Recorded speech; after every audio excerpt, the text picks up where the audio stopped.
Welcome back, faithful viewer. Day three of Hammerween. Welcome back to glorious monochrome. And indeed, welcome to 1965's The Nanny, starring Hollywood megastar Bette Davis. And look, it's finally happened. This channel is in the toilet.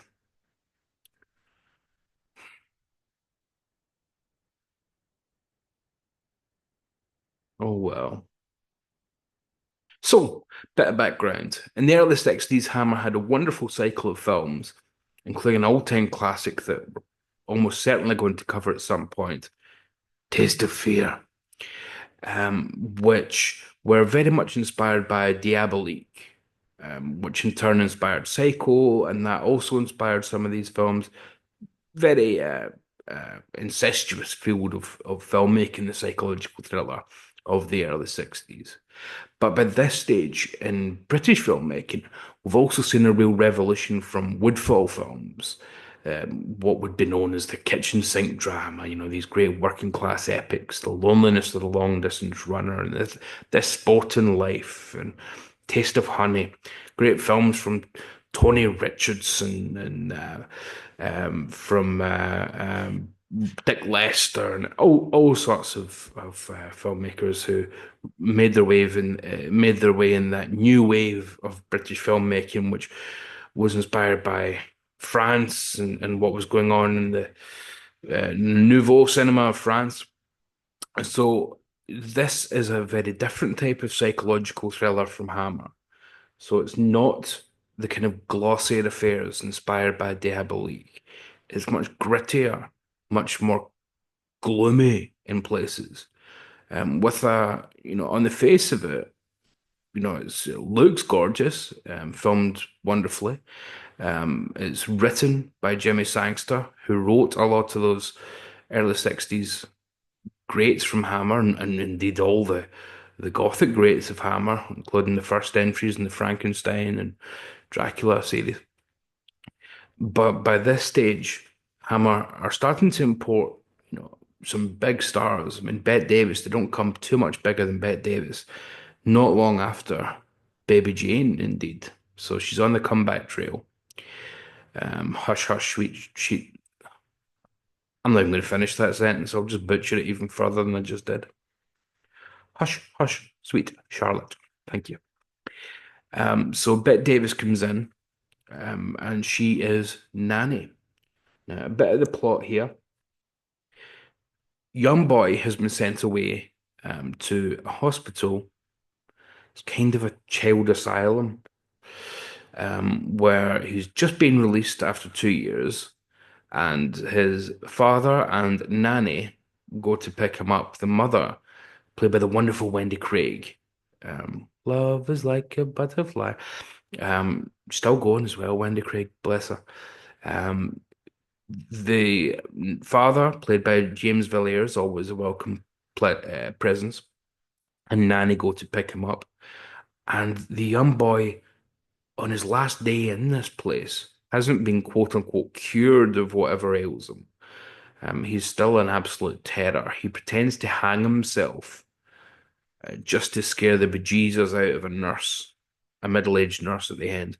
And the doctor tells us, look, even on his last day here, he's a tearaway. Just get him out of here, please.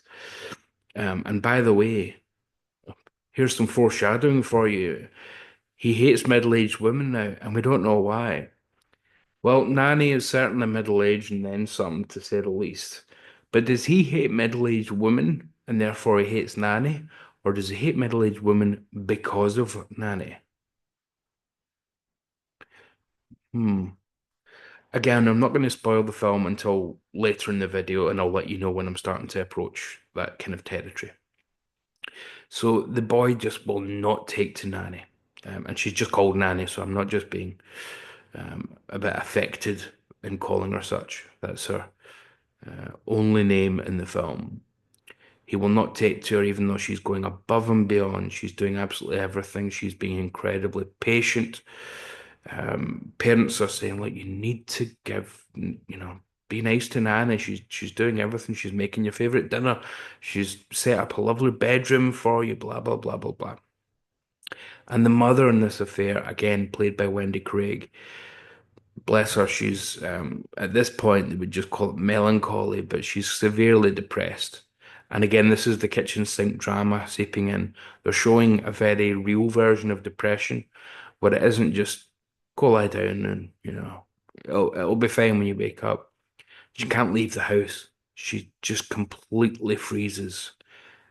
She loves her son, but she can't even get out the door into a taxi to go and pick him up, kind of thing. I mean, she's just completely depressed. She's all over the shop, and we find out why later on. She and her husband James Villiers try and set some rules for the boy now that he's returned, but it's quite clear that it's not going to happen. The son is played by William Dix, who is the lead performance, even though Bette Davis takes up all the cover on this Blu-ray. Unfortunately, only available from Australia. Why are the convicts getting it? Nobody else, eh? But well worth importing. I'm sure someone will do it at some point. But the boy won't give her any peace, wants to terrorize Nanny, and Nanny's being uber patient. She's Super Nanny. Remember that show, Super Nanny? Go sit in the naughty stair. Her solution for everything, wasn't it? Go sit in the naughty stair. Anyway, um, so what we quickly establish is that there is something much deeper. But in which direction, again, seems to be the question. And we are set up with a premise that lets you believe that we're in for a film like The Bad Seed, where we have a real evil child here. He's doing horrendous things to torture middle-aged women, and he's going to be doing it again to Nanny. But then we also start to get the indication that Nanny might not be all she says she is. So who's at fault here?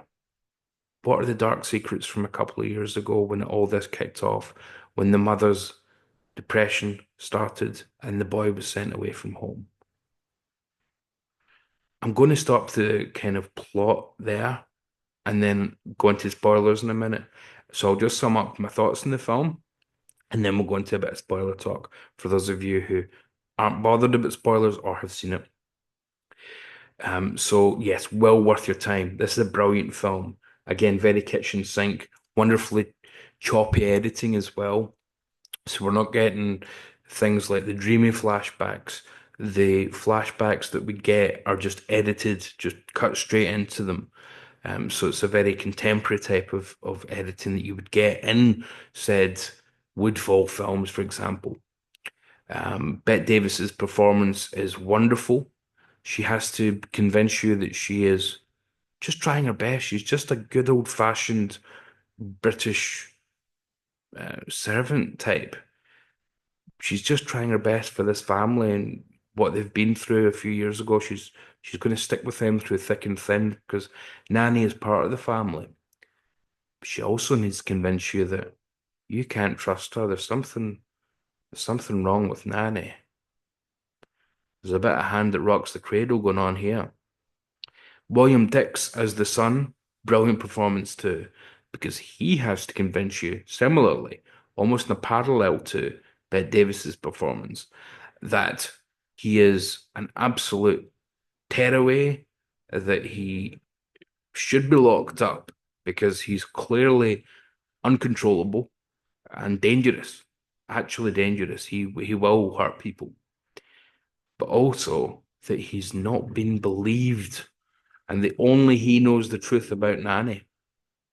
So both of these performances have to be spot on, and they are, for you to really sympathize and empathize, more importantly, with both parties, and whichever way the flashbacks land and tell us the actual truth of the matter, we need to have been convinced all along that it could go either way. And it really does a great job at that. Some brilliant bit of writing from Jimmy Sangster to take us on the journey. So highly recommended, and I'm going to go into spoiler talk now. So if that's you and you just want to check it out, supremely high recommendation. The last half of this film takes you in some dark, dark places, though, with some really, really close to home themes for some, I'd imagine. So, enjoy. Right, you that are left. Spoiler, spoiler, spoiler. So it turns out that Nanny is indeed the baddie of the piece, but she's shattered in a million ways too. She's as broken down and depressed as anybody, as the mother, because we find out what happened 2 years ago, of course, now that you're not too bothered about spoilers or have seen it already, is that the boy's sister, who the nanny was looking after, hit her head in the bathtub and fell. And whilst not looking, because there was a shower curtain involved, Nanny turned the tap on, didn't realize the unconscious girl was still in the bathtub, and drowned her by accident. And the boy is the only one who knows this, that Nanny drowned this girl. Even though it was an accident, the boy doesn't know that. So he thinks Nanny's just a hard-boiled killer.